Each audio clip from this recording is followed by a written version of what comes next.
Welcome to The Growth Kit, a podcast where science and actionable advice intersect to help you live a better life. The science behind minimalist shoes, a deep dive into the rehabilitation benefits. The human foot is a masterpiece of engineering and a work of art. Leonardo da Vinci. When it comes to healthy footwear, minimalist shoes have emerged as a distinctive choice, challenging the conventional norms that have shaped the design of shoes for decades. Often referred to as barefoot shoes or zero-drop shoes, these alternatives discard the elevated heel and narrow toe boxes commonly found in traditional footwear. Instead, minimalist shoes aim to mimic the sensation of walking barefoot, emphasizing a more natural connection between the foot and the ground. This paradigm shift in design, accompanied by a wider toe box for natural splaying, has garnered attention for its potential rehabilitative benefits and its alignment with the principles of natural movement. The benefits of minimalist shoes include improved sensory feedback and proprioception, better foot strength, reduced risk of falls and ankle sprains, improved posture, a more natural gait, and even reduced pain. I've long been an advocate of minimalist shoes for myself, my patients, and now my kids. My advocacy stems from both personal experience and a commitment to a more holistic approach to health. This guide will delve into the scientific underpinnings of the rehabilitative advantages of minimalist footwear, offering practical insights into transitioning seamlessly. Additionally, I'll share a curated selection of my preferred barefoot shoes tailored for diverse occasions, ranging from everyday wear to formal events and even to sandals. Join me in exploring not just a change in footwear, but a comprehensive shift in our understanding of how we interact with the ground beneath us. Let's start with the rehabilitative benefits of minimalist shoes. 1. Improved foot strength. The power of minimalist shoes is in their ability to actively engage the intricate network of intrinsic muscles within each foot, such as the abductor hallucis, flexor hallucis brevis, and lumbricals, along with over 100 ligaments and tendons. This comprehensive system plays a pivotal role in providing stability, flexibility, and nuanced support for better foot strength. Conversely, conventional shoes, with their substantial cushioning, hinder the engagement of intrinsic muscles, akin to the atrophy that occurs when wearing a cast for an extended period, potentially compromising natural movement patterns and strength. One study involved a 6-month intervention with those wearing standard cushioned shoes transitioning to predominantly minimal footwear use. A control group continued to wear conventional footwear. The intervention group that wore minimalist footwear showed a substantial 57.4% increase in foot strength, measured by maximum isometric plantar flexion strength at the metatarsophalangeal toe joints. The experienced group, with an average of 2.5 years of minimal footwear use, exhibited similar foot strength, suggesting that 6 months of regular minimal footwear use is sufficient to gain full strength. Beyond improved foot strength, there are other advantages that the researchers highlight in their study.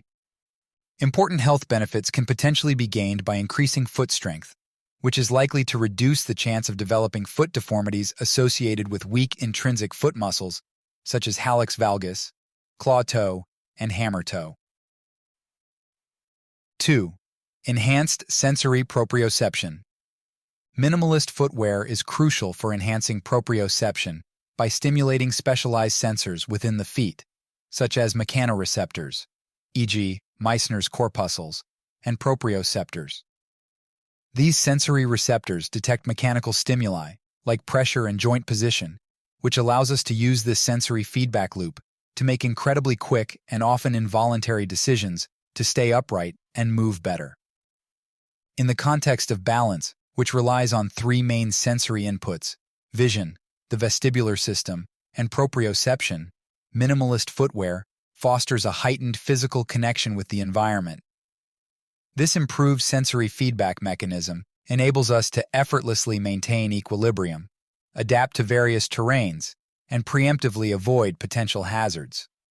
A lack of sensory proprioception is often a symptom of conditions such as a stroke, brain injury, peripheral neuropathy, and diabetes. Conversely, Having a high level of proprioception is linked to better balance, fewer falls, and a reduced risk of ankle sprains. Taking it to the next level, when European basketball players engaged in a proprioceptive training program, they saw an 81% reduction in ankle sprains and a noteworthy 75.5% decrease in missed games and practices, according to a 6-year study. Furthermore, the authors write, besides injury reduction, the athletes reported a perception of improvements in stability, technical skills, and movement control. While wearing minimalist footwear is not the same as a specific proprioceptive training program, these results highlight the potential benefits of enhancing proprioception through a more direct connection with the ground, contributing to improved stability and reduced injury risks. 3. Better stability and less risk of falls. With the words falls, skin, and independence being the 3 most common words in rehab, the significance of minimalist shoes emerges as a potential mitigator of one of the most pressing health issues: falls. The impact of falls is particularly pronounced among older adults, where an astounding 15 to 30% die within a year of sustaining a fracture, often resulting from falls. Falls pose risks across age groups, however, ranking as the second leading cause of unintentional injury deaths for those under 45 and the primary cause of traumatic brain injuries in children under 15. Recent research underscores the role of footwear in stability and fall prevention. A study on sole thickness reveals that conventional shoes, especially those with thicker soles, increase peroneus longus, outer ankle, muscle contraction, acting as a protective mechanism during sudden foot inversion, but potentially elevating the risk of ankle ligament injuries. Another study comparing barefoot walking to minimalist shoes demonstrates that minimalist shoes contribute to improved stability by reducing variability in stride time and foot placement, benefiting both younger and older adults. Finally, a study, minimal shoes improve stability and mobility in persons with a history of falls, aimed to assess the impact of footwear on stability and mobility in older adults with a history of falls. Comparing conventional shoes, minimal shoes, and barefoot conditions, the findings revealed that minimal shoes provided greater stability during standing and walking, irrespective of visual input or walking condition. Additionally, minimal shoes showed enhanced benefits for mobility compared to both conventional shoes and barefoot conditions. 4. Better posture, gait, and less pain. Zero-drop shoes play a pivotal role in maintaining whole-body alignment by keeping the center of gravity over the heels instead of shifting the center of gravity forward, like conventional shoes do, necessitating compensations throughout the body to maintain balance. The number of millimeters the heel is from the ground induces knee flexion, pelvic tilt, and subsequent chain reactions, which can lead to a cascade of negative effects, including a loss of range of motion, a disruption to your natural posture and alignment, muscle imbalances, and increased pain. As discussed above, the increased proprioceptive input of minimalist footwear also allows individuals to feel the ground better, which provides crucial sensory feedback for subconscious and constantly occurring dynamic postural changes. Additionally, the wider foot-shaped toe box in minimalist shoes allows your toes to have a natural splayed position instead of the narrow and pointed position common in most shoes. Not only does this splayed position provide more stability, just as widening your stance improves your stability when picking something up from the ground, but avoiding a constant pointed and compressed position of the toes increases the risk of toe and foot deformities, such as bunions, hammer toes, and neuromas.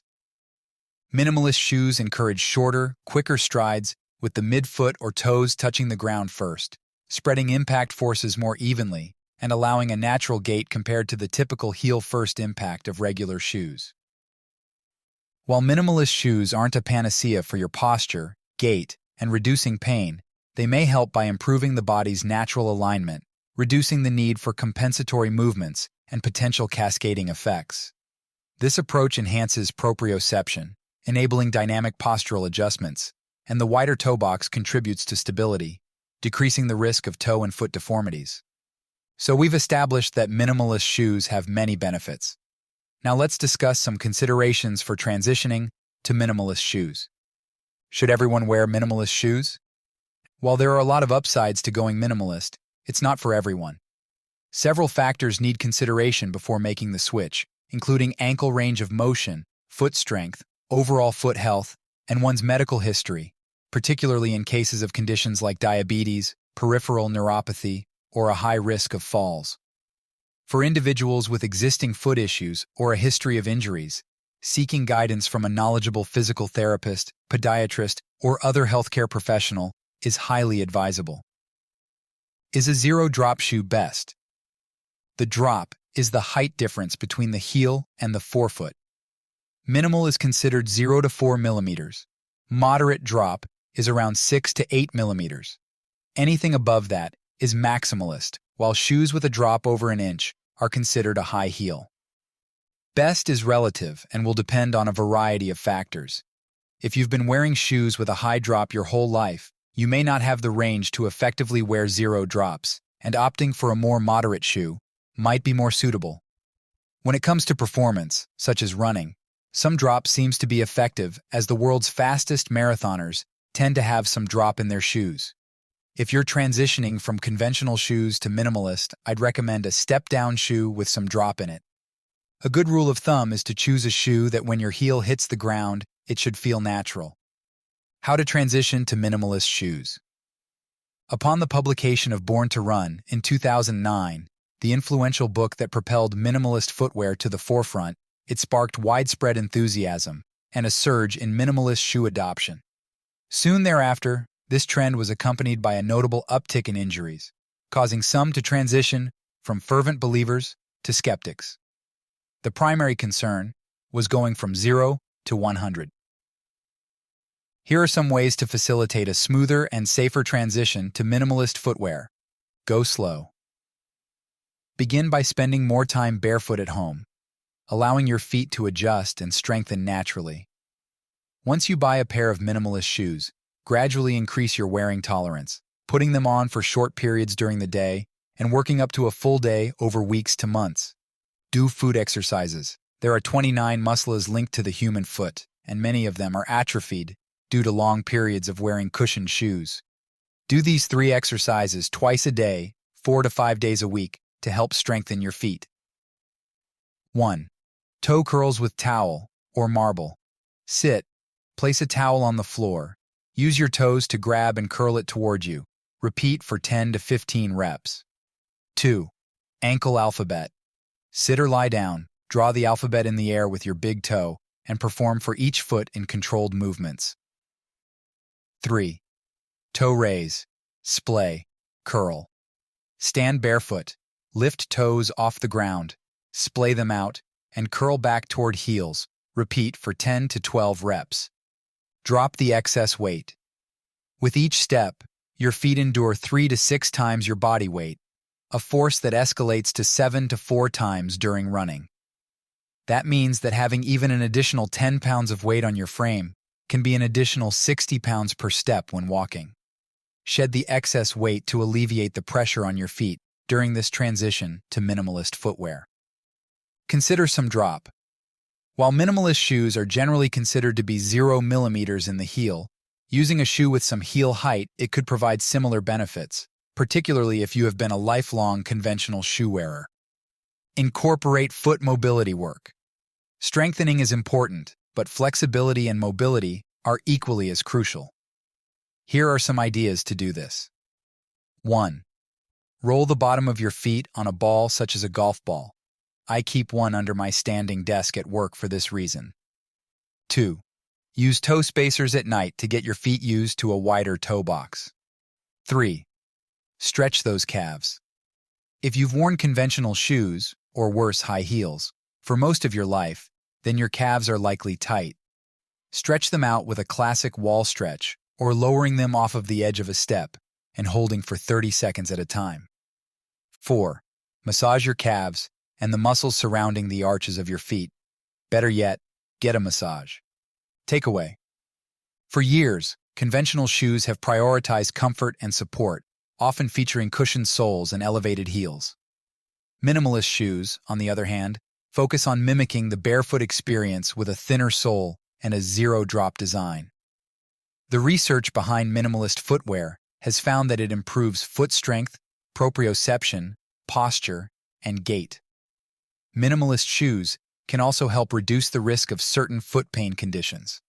The transition to minimalist shoes might not be a walk in the park, pun intended. Your feet, weakened by years of pampering, need time to adapt. But with a slow and steady approach, you'll be reaping the rewards in no time. Your feet and body will thank you for it. Thanks for tuning into the Growth Kit podcast. If you enjoyed this episode, please subscribe and leave a review. You can check out my website at mindbodydad.com and subscribe for more weekly insights sent to your inbox. You can also follow me on Instagram and Twitter at mindbodydad.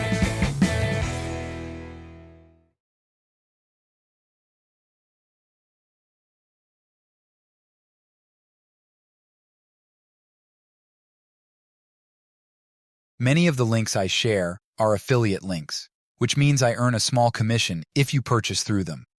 This doesn't affect the price you pay, but it helps support the podcast. In some cases, I may even be able to provide unique discounts for you. I only recommend products and resources that I genuinely believe in and use myself.